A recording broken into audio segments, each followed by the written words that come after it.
So remember that we're trying to determine a particular value specific to a population, but it's difficult to work with the entire population. Therefore, we'll work with a subset of that population. That subset is called a sample, and that we want a representative sample.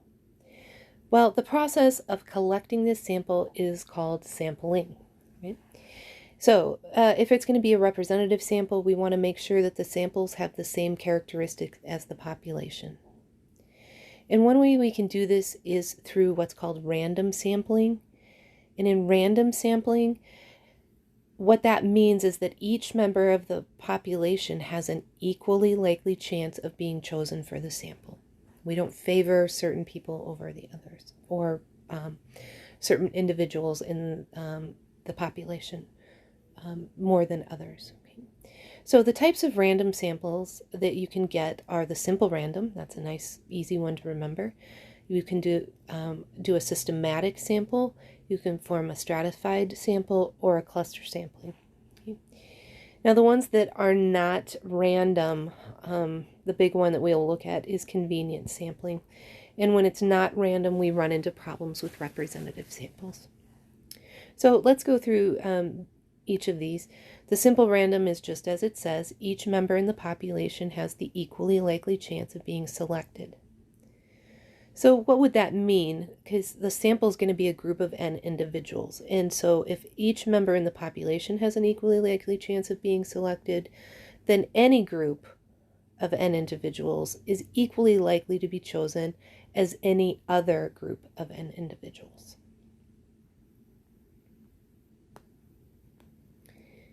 In the systematic sampling, what we will do is we'll choose a starting point, a certain member of this population, and then we'll pick a value, say 25 or 30 or 10, and we'll choose every kth member, so every 25th, every 10th, etc. Once we make that determination, and we'll go about this in a very systematic way.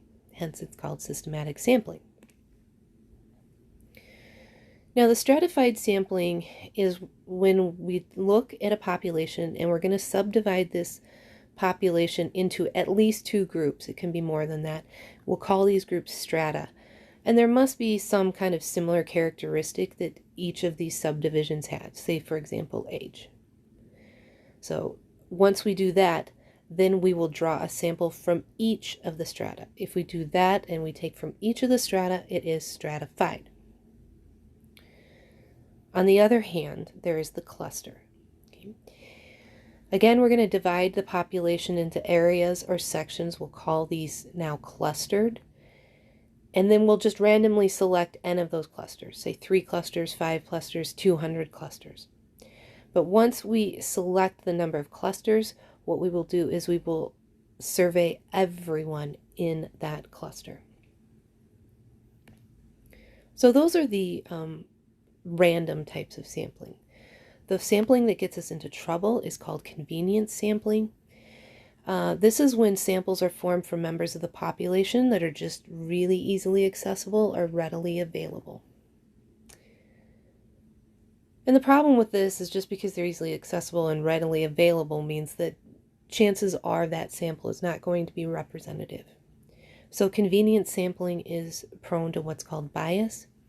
And bias is created when the sample is collected from the population and not every member of the population had the equally likely chance of being selected. So in example 6, let's identify what type of sampling is being used. So a tax auditor selects every 1,000 income tax return that's received. Once you're picking some type of increment like this, and you proceed along that systematically, it is systematic.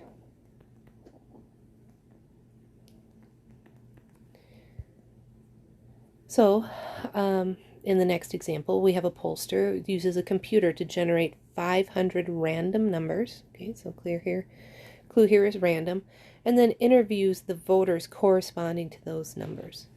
This is called simple random sampling. So you randomly generate some numbers. Those numbers get associated with the members of the population, and the members of the population that were chosen through these random numbers will form a simple random sample.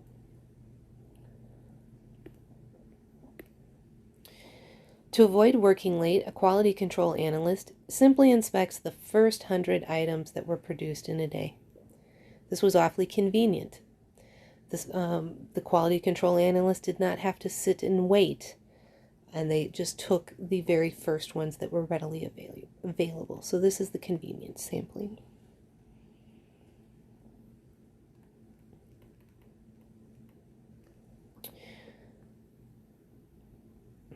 Let's say that there were 20 voters selected from each county in Illinois and they were interviewed. So you can see here's Illinois, and the map here has broken down Illinois into its counties, right? So in this case, a county forms a strata. We've taken the entire population, so the entire population is the state of Illinois. We've broken it into these regions or strata, which is the county, and then we'll take a few from each of the ones in that strata. Okay, so this is stratified.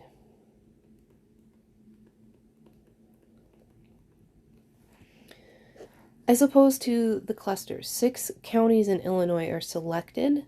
So first Illinois was broken into these regions or areas, the counties.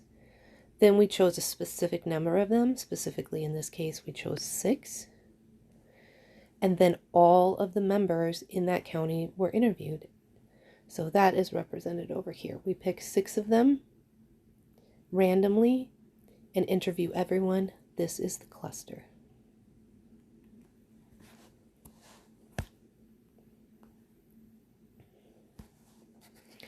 So that's the way we can do sampling. There's also the ways we can look at to collect data.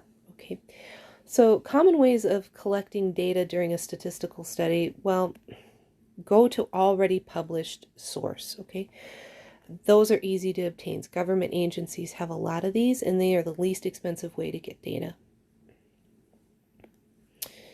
On the other hand, there's the census. We just finished one of these. This is a survey of the entire population. Again, the government does this for us, although other censuses are available as well. That's just probably the one that we're most familiar with.